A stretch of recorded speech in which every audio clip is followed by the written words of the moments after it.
Bonjour Patrick Auvrel. Bonjour Bertrand. Vous êtes directeur de la sécurité à SNCF Voyageurs, mais malgré tout, on va parler toujours des incivilités avec vous, un phénomène qui est en plein boom malheureusement sur votre réseau.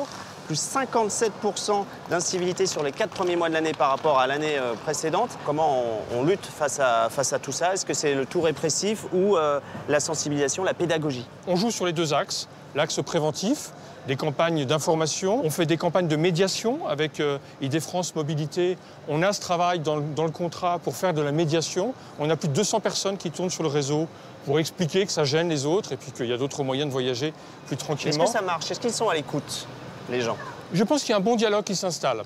Et on voit, pour les fumeurs, par exemple, on a réussi à faire baisser le nombre de fumeurs dans les trains. Oui, les fameux fumeurs de la ligne P, qui avaient pourri la vie de beaucoup de voyageurs pendant des années. Tout à fait. Et bien voilà, par la discussion, par beaucoup de patience, on a réussi à faire en sorte qu'ils arrêtent d'embêter les autres voyageurs. Donc oui, c'est efficace, on y arrive, mais hélas, on constate quand même un nombre d'incivilités très important.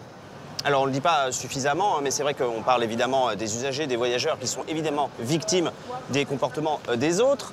Mais il y a aussi votre personnel. Et au moment des opérations de contrôle, d'embarquement, contrôle à bord des trains, eh bien effectivement, nos personnels prennent ces incivilités, parfois des insultes. C'est 14 agressions par jour. Donc là, c'est les actes graves qui finissent par des accidents du travail. Ça représente un quart de nos accidents du travail.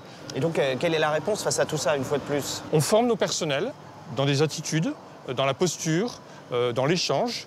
On leur demande de faire attention à eux-mêmes, de se protéger, de ne pas se mettre en risque. Vous les avez équipés de caméras piétons aussi pour certains? On les équipe tout à fait de caméras piétons qui permettent d'enregistrer en audio et en vidéo. Donc ça apaise naturellement les C'est choses? très efficace, très efficace. 96% des cas d'utilisation de la caméra piéton où notre contrôleur dit à partir de maintenant, notre conversation est filmée, est enregistrée, la relation devient très apaisée, dans 96% des cas. Donc oui, et on a plus de 2000 caméras qui sont déployées aujourd'hui sur le réseau. C'est effectivement très efficace.